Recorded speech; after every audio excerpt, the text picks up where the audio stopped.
Names, take. Hey, what? We're having an earthquake. I'm about to tell you about an earthquake that occurred in San Francisco 20 years ago, as well as several other locations and how much damage it caused.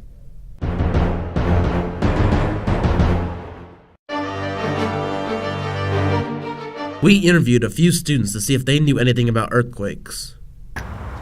Do you know anything about the 1989 Loma Prieta earthquake? Earthquake? I fell down a hole once. It was very big and shiny. If an earthquake happened while you were in a public place, like outside, would you know what to do? Run into like an open area where there's like no trees or anything to fall on you. What if you were inside, for example, like a mall? Go underneath like something. Go underneath what? Honey? Like a bench? Or a doorway? Oh. Do you know if your family's prepared for an earthquake? Like perhaps a earthquake kit or a earthquake cooler, just in case? I don't think we're prepared for that. Our house is kind of new, so I think it should be good. So, do you know anything about the 1989 Loma Prieta earthquake? Kind of. I know it happened in San Francisco. If an earthquake happened while you were in a public place, like outside, would you know what to do? Yeah, I'd run on grass, I think. Like outside, for instance. I would run. On October 17, 1989 at 5:04 p.m., a magnitude 6.9 earthquake severely shook the San Francisco and Monterey Bay regions. The epicenter was located near the Loma Prieta Mountains near Santa Cruz. The duration was 15 to 20 seconds. Before I tell you any more, let's learn what magnitude and epicenter is. Magnitude, a measure of the amount of energy released by an earthquake as indicated on the Richter scale. Epicenter is properly a geological term identifying the point of the Earth's surface directly above the focus of an earthquake. The damages from the earthquake were extensive. The cost was $6 to $8 billion. San Francisco had 22 structural fires during the 7 hours from the time the earthquake struck until midnight. 12,000 homes and 2,600 businesses were damaged. Most of the homes and buildings in San Francisco's Marina District suffered severe damage. 4 people died in San Francisco's Marina District. 4 buildings were destroyed by fire, and 7 buildings collapsed.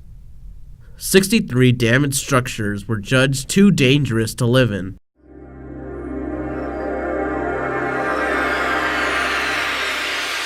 The earthquake caused the Cypress Viaduct to collapse, resulting in 42 deaths. The viaduct had 2 traffic decks. Most of the upper level had collapsed, in which cars on the lower level were smashed along with the people inside.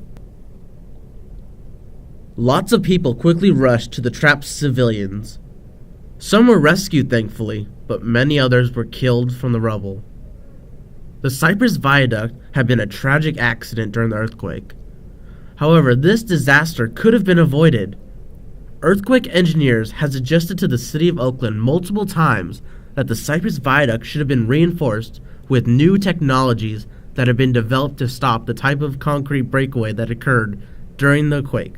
And there were such things that could have helped to reinforce the bridge, such as steel reinforcing plates that could have been retrofitted to the existing columns.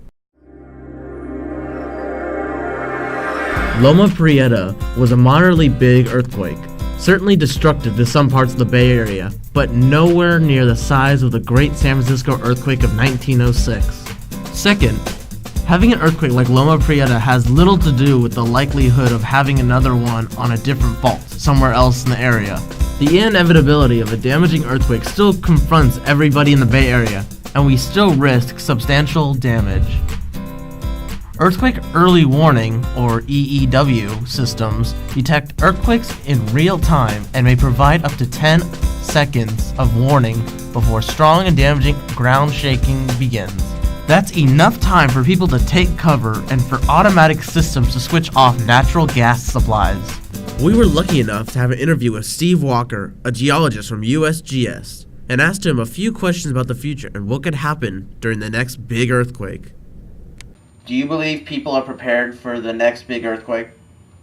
I do not believe people are prepared for the next big earthquake. The Red Cross did a study a few years ago that showed that 10 to 15% of people in the Bay Area have made any efforts at all to get prepared or consider themselves somewhat prepared. Do you believe we have made enough safety improvements since the Loma Prieta earthquake? Well, depends what you're looking at now. There's a lot of infrastructure that has been improved. Caltrans, the highway department, for example, has done a lot to improve the strength of the bridges and overpasses throughout the area. So they've made great strides, and they're finishing up one of their bigger projects, which is replacing the part of the Bay Bridge that failed during Loma Prieta. So that one is still a couple years out, but that'll be a huge improvement when that's finished. What do you believe needs to be improved in order to maintain an earthquake-safe environment? Well, I guess start from the individual level first. I mean, look at your home. There's things in the house. It turns out that it's not the earthquakes that kill people, it's the things in people's homes or their homes themselves that end up killing people. Bookshelves that aren't bolted down that fall over on people. Things that are hanging from ceilings or hanging from walls that are thrown down and may injure people. Windows that break during an earthquake that injure and kill people. Yeah, Tyler. Okay, bye. Bye-bye now.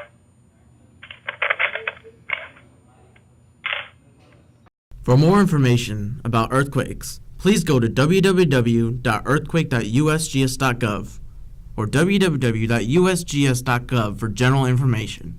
Thank you.